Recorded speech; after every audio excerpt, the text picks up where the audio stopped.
So hello everybody, into this video we're going to review another misleading chart. Now, if you don't follow my work on Curbal channel, I've been doing a series of videos on how charts can mislead. I decided I'm going to move those videos to this channel. So I have posted all the videos on the Misleading Charts playlist, go and check it out. And today we're going to review misleading chart number 9. So this chart was actually sent to me by Fabian Alvarez Uribe, thank you Fabian, where he was watching the news in Chile and he saw this chart and thought of this series. So he sent it to me and said, hey, maybe you're interested. And I'm definitely interested. It's very, very interesting because this is quite an innovative way to mislead.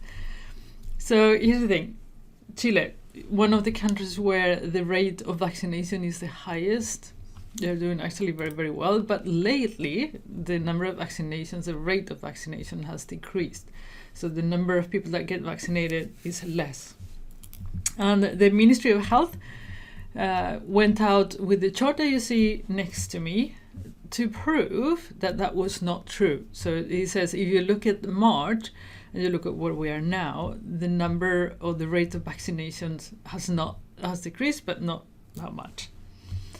So here's the thing, your job is to tell me in the comments what's wrong with this chart, if anything. So I will review it again next week, so let me know what you think and we will discuss it. It's clever, I give them that. I find that people that mislead in charts are often very creative. So anyhow, I will see you again on the next video where we discuss what is wrong with this and present a new chart as always. So see you soon. Bye.